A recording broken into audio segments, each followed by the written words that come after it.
Have you ever heard the same thing repeated over and over so much that you figure it must be true? People do this all the time, especially with video games. There are plenty of rumors out there about the Devil May Cry series, so I'm taking it upon myself to test each one and find out where the truth stops and the illusion begins. Welcome to episode 2 of Fact or Fiction. Today, we're going to be tackling a very big rumor. Our statement in question is as follows: guns are overpowered in Devil May Cry 2, or the guns are stronger than the swords, or spamming gun is how you have to play the game. You could phrase this one in 100 different ways because they've all been said and repeated ad nauseum. This is such a massively recurrent sentiment that it's become a community meme anyone and their mother knows. So with such a huge reputation, there's gotta be truth behind it, right?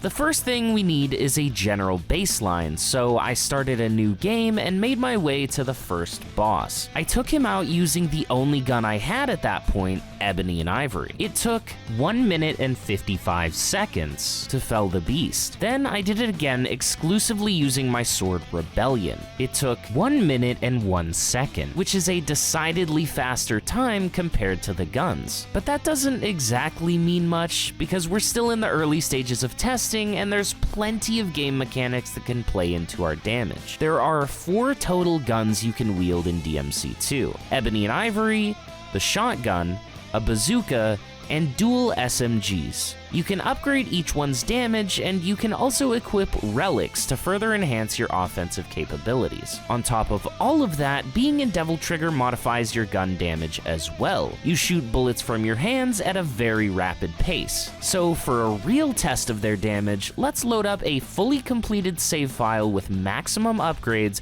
and visit our friend Oranguera again. Here's the data from all of my tests with every weapon, including their Devil Triggered variants. So while DT shooting held its own with the other Devil Triggered options, 2 of the guns couldn't really hold a candle to Melee's weakest weapon, and the 2 guns that were comparable to swords had their own caveats. The bazooka was high damage, but both the animation and projectile were slow, leaving Dante quite vulnerable. In contrast, the shotgun was fast, but required basically staying in melee range to be effective. On top of all of that, various bosses also have different levels of gun resistance. For example, if you try shooting Plutonian with level 1 SMGs on normal difficulty, you can see that he takes almost no damage. And if we take that a step up to hard difficulty, the boss reduces more damage than the guns actually deal, so his health bar just doesn't even move. With all of that evidence presented, I feel like I can definitively say that that myth is solved. Guns are decidedly not stronger than swords in Devil May Cry 2. But just because they've got generally lower damage, that doesn't mean they aren't overpowered. So let's delve into that one next. To understand if guns are truly overpowered, we first have to define what that actually means. In the gaming industry, the term overpowered or OP refers to a game element, character, weapon, or strategy that is exceptionally strong or dominant. It signifies an imbalance in the game mechanics, giving certain players or items an unfair advantage over others. So there we have it. Do the guns in DMC2 prevail as exceptionally strong or dominant? Do they create an imbalance in game mechanics and give an unfair advantage over other options? Let's talk about it. Exceptionally strong could be applied to shooting in Devil Trigger, but I don't think that it's any more dominant than other options presented in Devil Trigger, as demonstrated in our previous tests. Where the conversation gets a bit more interesting is the second question. Do guns provide an unfair advantage and create imbalance in the game mechanics? Standing back and shooting enemies does provide a certain measure of safety. You don't have to be in harm's way to deal damage, and if you launch an enemy first, you can keep them safely juggled until they die. But that's how the guns work in every single game in the series. In fact, let's take a look at DMC4 for a second. With nothing but Nero's charge shots, you can keep Burial completely pacified and defeat him in a minute or less. DMC3 DMC3's Cerberus can be totally cheesed by just standing in a corner and shooting him with ebony and ivory. The grenade gun in DMC1 does so much damage that it genuinely trivializes a majority of encounters. And DMC5's Coyote A shots are nothing to sneeze at either. All that being said, DMC2 does have some sauce that none of the other games have. Normally, in order to juggle an enemy with your guns, you first have to launch them with melee, except in the case of DMC2. After staggering enemies enough, your guns will begin to lift the enemy all on their own. I mean, yeah, a single melee would still do the trick, but being able to juggle from long range is kind of a big deal. Combine that with the fact that out of every game, DMC2 has the most enemies that can be juggled, and you've got some guns that feel disproportionately more powerful than your melee options. All that being said, I think the notion that guns are overpowered is a bit misleading. It can give you advantageous situations, but there's nothing they can do for you that can't be done better with melee. Swords do more damage, can launch just as easily, and you'll likely end up dodging melee swings in place of ranged attacks from enemies, so it kinda evens out in that department as well. And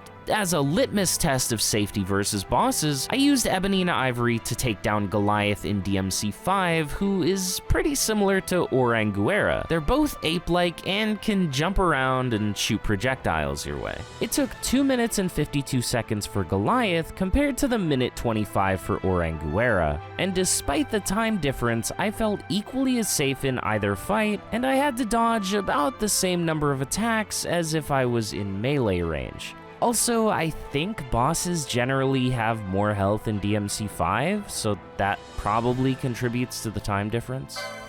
One aspect of DMC2 that likely leads to the idea about gun dominance is the prevalence of bosses that simply aren't easily accessible to melee options. Everyone knows about the infamous Infested Chopper, but honestly, he's one of the more mild offenders. The absolute worst display of DMC2 and a required use of guns is Nocterran. I'm pretty sure this thing doesn't even have a single attack. It spits out larvae that grow up and try to eat you while he floats above the arena. Granted, floating doesn't prevent you from hitting with melee, thanks to Aerial Heart Round Trip, but this boss really hits rock bottom in the fact that for a majority of the fight, he actually goes above the invisible ceiling that you as the player have, which means even if you put in the effort to melee him, you simply can't. In my opinion, there is nothing redeeming about this moth. Even bosses like Nephastrus have some neat mechanics, like crippling his hands to both prevent him spawning bats and bring his head into round-trip melee range. Trismegia is another primarily gun-only boss, because although you can typically get some sword swings in when one of his heads comes in close, it's really not recommended. In the same vein, Trismegia is a very unique boss. It's more of a survival battle than anything, where you have to bide your time and dance around the dangers until you can take a chunk out of him yourself. It's kinda reminiscent of those old school bosses in classic video games, where once you get a hit in on them, you have to survive their whole song and dance until they reveal their weak points again.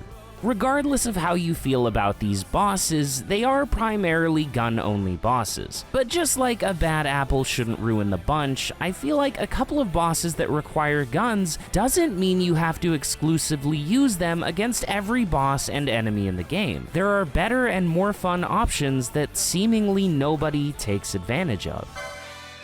The game starts the player out on normal difficulty, which out of the 3 available is the easiest. It's quite literally easy mode. The enemies and bosses are extremely passive, and you could call most major encounters relatively bare bones. And most people never look beyond that. Probably a bit of a straw man argument, but from my perspective, they think that's all the game has to offer, and they share that sentiment to anyone who will listen. But DMC2 actually has some of the most consistent changes between difficulties in the entire series. Obviously, Obviously, enemies get more aggressive, but beyond that, basically every boss gets new attacks, new patterns, faster animations, and unique properties added to their existing moves. On paper, it does everything right for a game with multiple difficulty options. On normal, you get an introductory taste of the general flow of fights, and then when going to a higher difficulty, the gloves start to come off. So to better my understanding of why most people never make it that far and where these gun ideas came from, I interviewed someone who's been playing the game since it came out. Hello, Lucid fucking fan bases. My name is Dysfunctional Dildo, also known as my nipples are pointy. Or as I call him, Double D. How many hours would you say you have in DMC2 at this point? Well over 4,000 hours, and I fucking say that very, I have way more than 4,000, but I just fucking say 4,000 because I haven't accounted or calculated afterwards. After that 4,000. Yeah, you're lowballing it. I know you've said before in some of my streams, like, the game is worse, but for different reasons than what it's actually hated for. Can you elaborate a bit on that? Sure, yeah. I mean, it's very simple conceptually. It's made so much worse than people are aware, and if you actually try to play the game expecting fairness, then you can really notice that a lot of things are just fucking completely luck-based, and things just don't function, especially Lucid's gameplay. The hitboxes are fucking terrible, and, like, you can't even build up or maintain your style meter because the throwing daggers are too slow. The darts are literally the worst weapon in the entire franchise, and people don't even talk about it. But I feel like it's definitely getting hated for the wrong reasons, the same reasons that you are also aware of that you want to combat. So, do you have fun with the game, though? Like, do you enjoy playing it? Do you like using melee and the different combos and all that? There definitely is some fun to be had with experimentations and actually finding effective strategies and everything, which is definitely something that applies to every single DMC game. So yeah, at first it's like you try out something and it doesn't work and you fucking get hit and shit. You don't immediately assume that it's because the game is shit.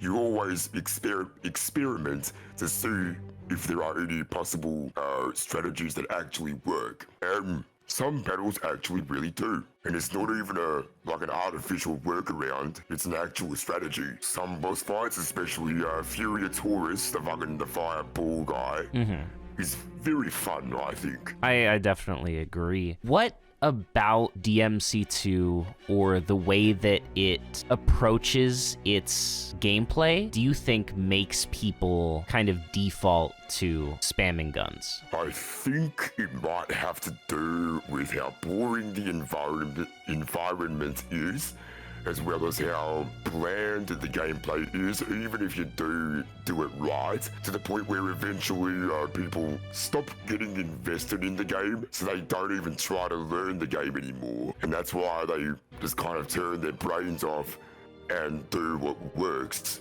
which is to fucking hold the square button, even without the bias that the game is already bad. Right. But when you hear over and over that the game is bad, then you're already going in with that fucking mindset from the get-go. So I feel like people don't even fucking experiment with it before they even fucking try out the game. They just immediately fucking start with the square button and that's it. Yeah, and I think that's the main issue is if people play the game and they experiment, like you say, and they, try and dodge attacks and do different combos and experiment with like the different even combos that you unlock in DT, right? Things like that. If they try all that and they still don't like it, or they're like, yeah, the game is shit, whatever, that's totally fair. But I think that anyone going in with that like bias already and just shooting gun and going, wow, it's almost like confirmation bias, right? You heard the game is bad, Exactly. You're not doing anything to give it a chance, and then you're saying, wow, yeah, it is that bad. I feel like you're doing yourself a disservice at that point. You're not being fair. Because so far, every single person that I've seen complain about how easy the game is and how boring it is. Also, fucking resort to shooting, nothing but shooting, which is why it's fucking boring in the first place. Another thing that I think maybe disincentivizes people, like ignoring the idea of going in with the bias already, right? Like the people who maybe initially went in and what spawned this whole, oh, just use guns type of thing. I think that in a way, the game kind of, it doesn't force you into that sort of playstyle, but it maybe can feel intimidating and make you resort to that because compared to any of the other DMCs, you get hit a lot more. You get hit a lot more, you have more health or enemies do less damage, whatever it is, right? Like you end up taking a lot more hits in DMC2, I feel like.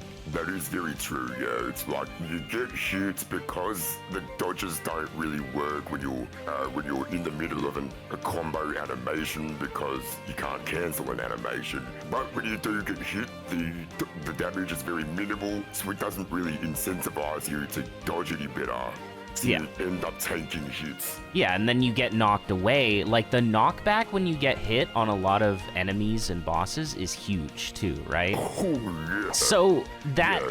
And they don't know that you can immediately recover more quickly by pressing the dodge button exactly when you hit the floor. So they're on the ground, stuck on the ground for even longer. And you're just sliding away, and then, oh, what am I gonna do? Stinger doesn't get me, you know, anywhere close to them like it would in any of the other games. Just shoot. Right. Trismagia, I know a lot of people hate that boss. I really like that boss. Trismagia, I feel like, is one of the ranged fights that's actually done right. I think the problem is when it comes to people disliking it is that a lot of people don't know how the lock-on works. True. So they don't know that they can manually stay targeted to one head, or you can manually switch targets by clicking the left stick with the right bumper fucking held down. Yeah. Because the fucking game doesn't tell you this. That's true. There's this one clip in my mind that I saw one time. I don't remember who it was or what it was, but it was someone playing DMC2 for the first time. They got to Furiatoris, and they just stood back and spammed gun, and because they're, like, you know, the AI isn't perfect in DMC2 for sure. But also, I feel like it's a lot better on DMD. Like, I feel like on normal, it's so dumbed down that it causes these weird interactions where the AI will just kind of do nothing. They're idle way too often, I think. Yeah, I don't feel like I've ever felt like that was an issue on DMD, though. Oh yeah, definitely. Even on hard mode, the enemies actually kind of get annoyingly aggressive, which a lot of people don't know because they don't even do hard mode. True. So it was someone's first playthrough, obviously they were playing on normal, and they were fighting Furiatoris, and they got into a spot where he just kept doing his, like, hammer spin with the fire around him. The tornado attack. The tornado attack, but the tornado doesn't even suck you in. Yeah, on normal like it doesn't suck you in. Yeah. So he kept trying, like, I really think that's a flaw in the AI where it's like, that's his move to pull you in if you're far away. Like, he has his dash to get to you, or he can pull you in if he doesn't feel like moving. But they didn't really program the AI properly, so they removed the suction effect, but he'll still think, oh, I'm gonna pull him in, I'm gonna get you, and then it doesn't, and then he just kind of loops it. He keeps trying to pull you in, you know? So in this clip, right, that was happening, where they just got that loop, and they just stood there and used guns, because they were like, oh, this is all, he's got one move, I'm just gonna shoot him. You know, and, you know, that's the natural thing. Like, oh, did I break it? And like, oh, I'm gonna take it. You know, that's a fun thing the first time, but because it's DMC2 and everybody knows, oh, it's DMC2, you're like, oh, wow, this game is trash. Look at this. This is so easy. Guns are so strong. And so I basically took that clip and I made some clips of my own. And I timed that clip to my own clips, just standing in the safe spot in DMC3 and shooting Cerberus until he died, and using charge shot, Nero's charge shot on Burial. Burial was like 30 seconds. Cerberus was like 2 minutes, and the Furiatoris just shooting him was like 3 minutes. So even... Wait, what? Yeah. So Cerberus literally dies from Ebony and Ivory faster than Furiatoris did. Yes. Holy shit. That's what I'm saying. Okay. Is like, people say, oh, guns are so strong, they're overpowered in DMC2, but you can literally do what that guy did to Furiatoris, you can do that to Cerberus in DMC3, it's not even hard, and kill Cerberus faster, you know? That is genuinely surprising to me. Yeah. Holy shit. Yeah, so it's just, there's a lot of things that I feel like are just so misconstrued. Right. So I think people are pretty valid when they say that Devil May Cry 2 is more brain dead because the enemies don't come to you enough, whereas with Devil May Cry 3, Cerberus can hit you with like the ice projectiles or the attack where he lasers the floor and freezes the entire floor. Like, you still have to actually dodge a bit more than you have to in Devil May Cry 2. But yes, in terms of just using guns and boring yourself out, I feel like that is on the player, not the game. Thank you for taking the time to talk with me. I really appreciate it. Yeah. No, thank you as well for giving me the opportunity to speak about this, because I like talking about it. Yeah, awesome. And that's about all I've got on this topic for you guys. To be clear, the purpose of this video isn't to try and convince you that DMC2 is actually good, or to shame anyone who has thought or talked about DMC2 in the ways I've mentioned throughout. My only goal was to provide a bit of a different perspective and some hard facts in a sea of constantly repeated negativity that has varying degrees of truth to it. The only thing I ask that you walk away from this video with is an inquisitive mind. Not everything you hear repeated is hard truth, and if you're cognizant of that, it can genuinely help you form your own opinions outside of preconceived biases. This is true for pretty much anything in life, and it's a great skill to hone. So take care, everyone, and I'll catch you in the next one. Sayonara.